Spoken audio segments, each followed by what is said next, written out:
Hey everybody, this video is called The Inheritance and the Next Leader, and tonight we're continuing our pass-through study here in the book of Numbers, chapter 27, where we're going to look at the inheritance of Zelophehad's daughters, and we're also going to look at a new leader appointed as Moses is coming to the end of his life. So let's look at Numbers chapter 27, verses 1 through 5 starting out. It says, "Then came the daughters of Zelophehad, the son of Hefer, the son of Jalad, the son of Machir, the son of Manasseh, from the families of Manasseh, and the son of Joseph. And these were the names of his daughters, Mahlah, Noah, Hoglah, Milcah, and Tirzah.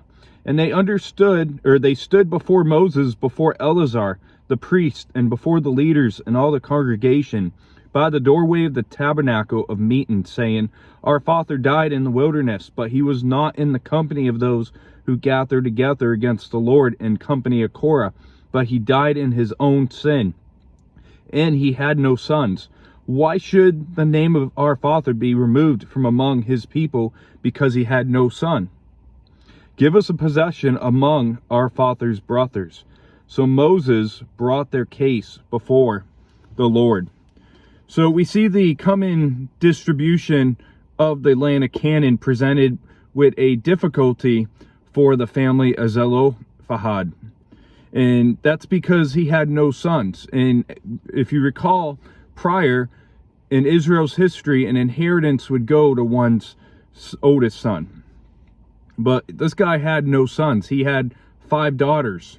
And they boldly asked for the inheritance in their father's name, and they ask that they will inherit the inheritance. And women at society at this time, they weren't looked at in a high regard. They were under men.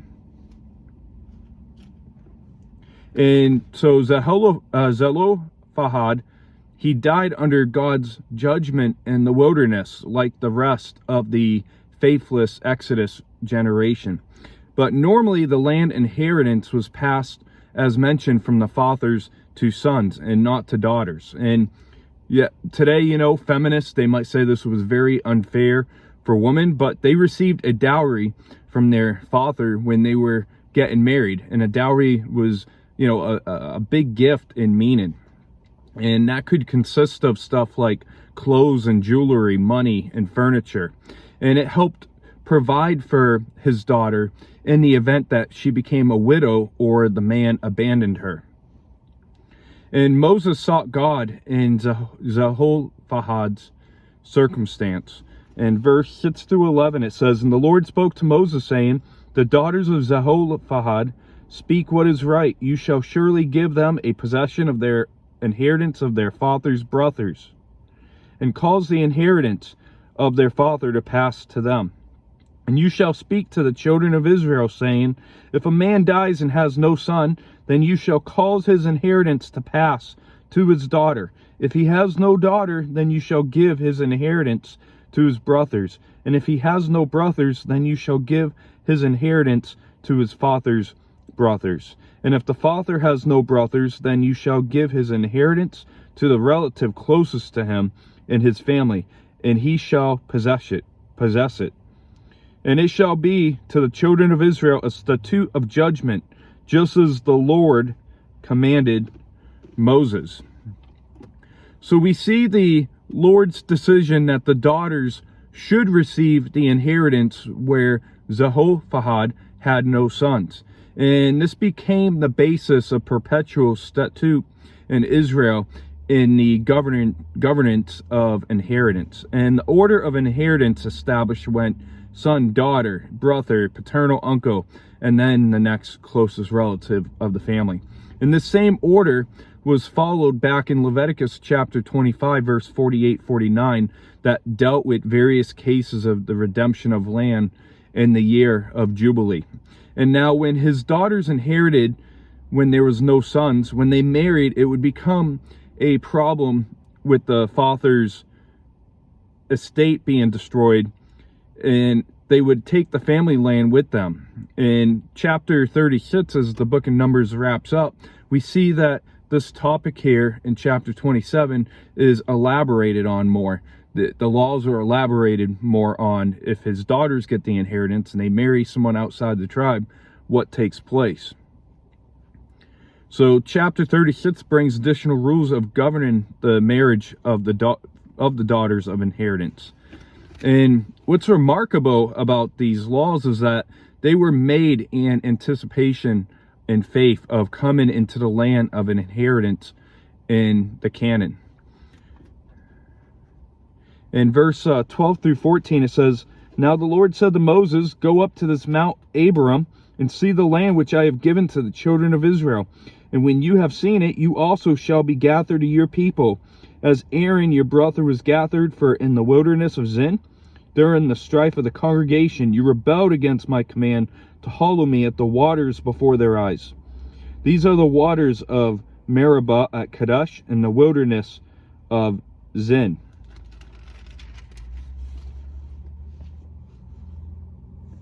So God reaffirmed that Moses could not enter the land of Canaan, although in Deuteronomy 32 verse 49 it states that he was able to see it from Mount Nebo across from Jericho. And Moses was informed back in chapter 20 that he was getting a no-go because of his sin to enter the promised land.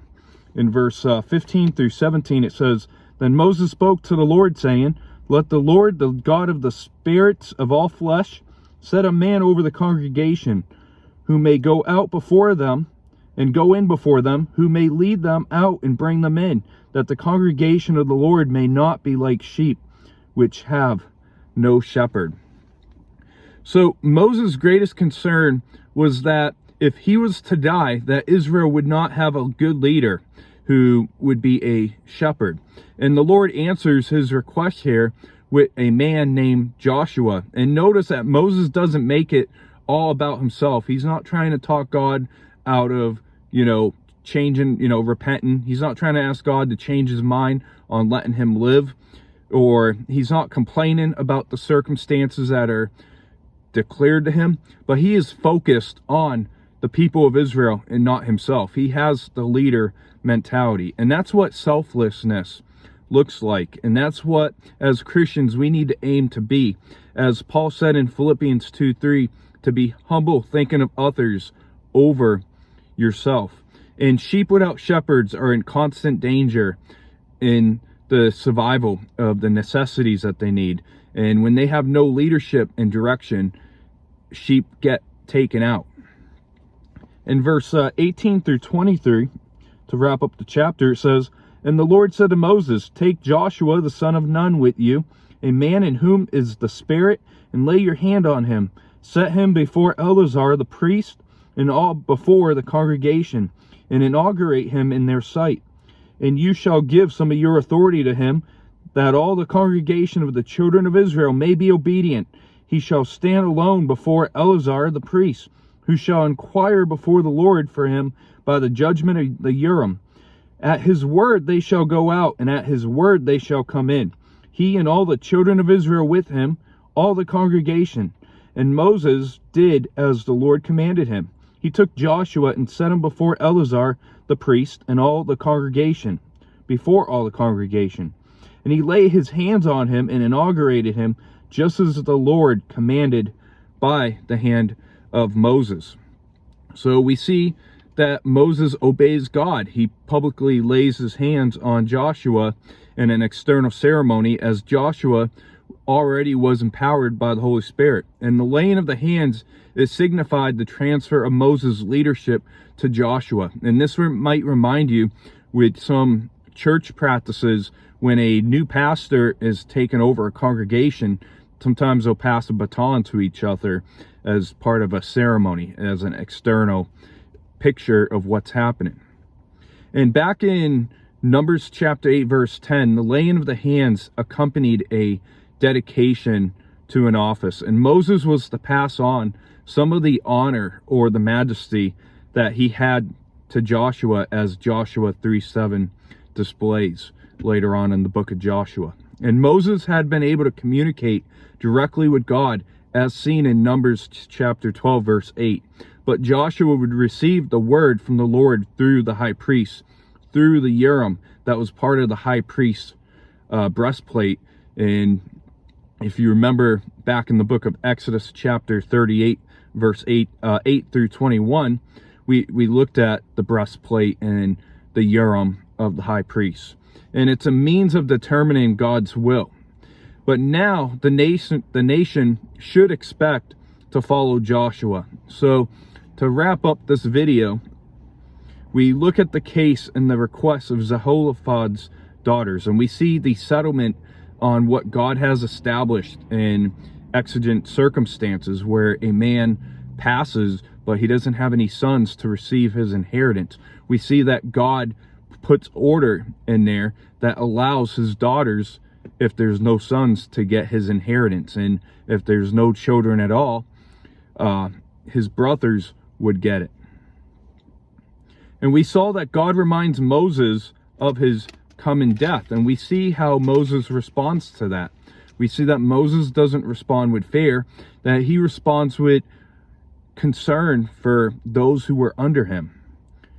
And he asked God to give Israel a shepherd. And as you probably already know, a shepherd is one who leads the sheep. And this was fulfilled for us through Jesus Christ. And it was prophesied in Micah 5 verses 2 through 4.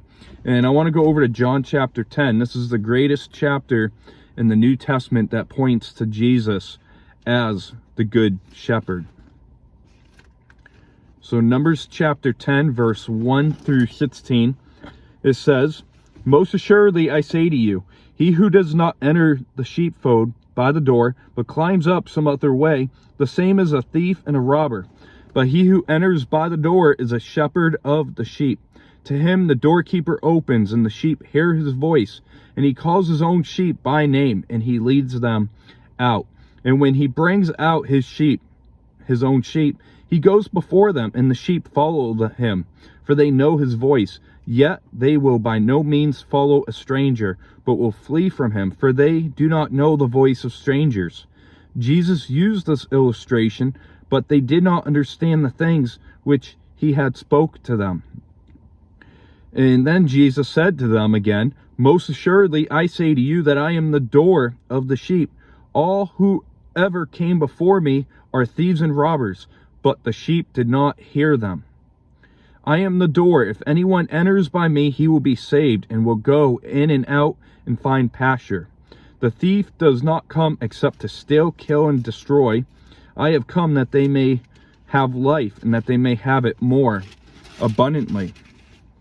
And then in verse 11 in John 10, Jesus said, "I am the good shepherd. The good shepherd gives his life for the sheep. But a hireling, he who is not the shepherd, one who does not own the sheep, sees a wolf coming and leaves the sheep and flees. And the wolf catches the sheep and scatters them.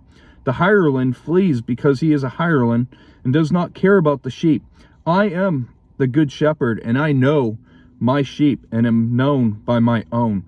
As the Father knows me, even so I know the Father, and I lay down my life for the sheep. And other sheep I have which are not of this fold, them also I must bring, and they will hear my voice, and there will be one flock and one shepherd." So we see that in the New Testament, as Moses was looking for a shepherd when he was done with his time on earth, we see that Jesus fulfilled the overall picture. So the Moses asking for a shepherd is a picture of what was to come through Jesus. And Jesus is the good shepherd, and salvation can only be found in Jesus, for there is no other name under heaven which we might be saved but through Jesus Christ, as Acts 4:12 points out. And we see that Jesus, he laid down his life for his sheep. Jesus didn't lay down his life for the goats, wolves, or any of them. It's an intimate purpose of who Jesus died for. And the sheep are those who are born again believers. And Jesus' sacrifice was for his sheep. And Jesus' sheep were not just Israel, but we see in verse 16 that it says, "And other sheep I have which are not of this fold, them also I must bring, and they will hear my voice, and there will be one flock and one shepherd. So Jesus also came to die for the Gentiles outside of Israel, and that's what verse 16 pictures here. And so Jesus, he died for Gentiles out of all nations and peoples and tongues. And so that's where the church comes in, because the church is those who are his all around the globe. And now Jesus also has under shepherds who are pastors under him. And I want to look at 1 Peter chapter 5 verses 1 through 4. And it says here, "The elders who are among you I exhort, I who am a fellow elder and a witness of the sufferings of Christ, and also a partaker of the glory that will be revealed. Shepherd the flock of God which is among you, serving as overseers, not by compulsion, but willingly, not for dishonest gain, but eagerly, nor as being lords over those who entrusted to you, but being examples to the flock. And when the chief shepherd appears, you shall receive crown of glory that does not fade away." So pastors are to care for the sheep that are under them. The believers that are under the pastors, they need to care for them with eager care. And I want to look at John chapter 21, verse 15 through 17.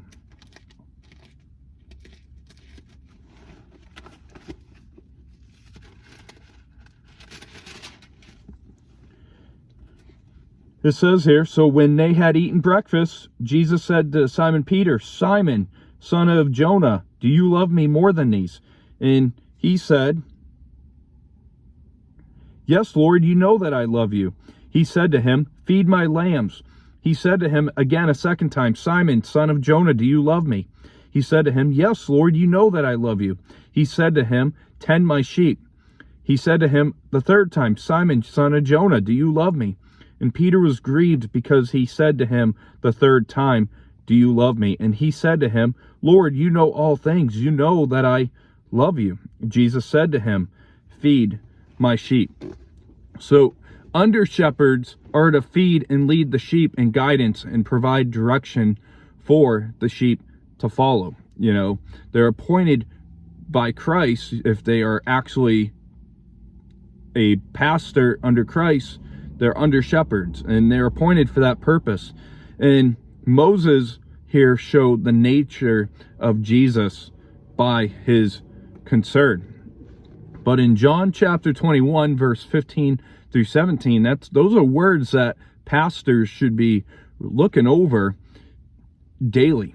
You know, they need to be protecting the sheep that are under them from false teachers, false doctrines. They need to mentor and guide the sheep under them. They need to be in God's word daily and in prayer, and they need to be taking a stand bold, preaching the word of God faithfully, without compromise, without making it tickle in ears, without making it sugar coated.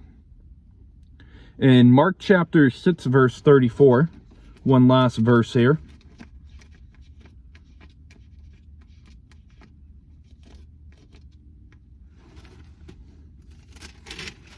Mark 6:34.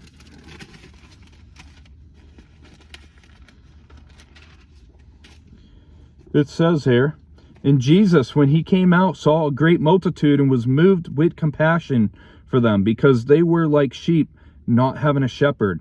So he began to teach them many things." And we see that Jesus was moved with compassion when he saw the people without a shepherd. And we see confirmation of Joshua was chosen and given authority. So, you know, pastors, if you're listening to this, look at Mark chapter 6 verse 4. You know, that is who you should aim to be like, is Jesus, and have compassion over people. And, you know, overall as Christians, we need to be going out there doing the Great Commission, and also displaying the passion of Christ, the compassion of Christ, and reaching the lost and bringing those who are still lost sheep into the sheepfold. So that's going to wrap up this video, and we'll look at the offerings related to the time periods, as we're going to reflect back on Leviticus chapter 23 as we move through the next couple chapters in Numbers. So I hope you have a great rest of your Monday. God bless, and we'll see you tomorrow night.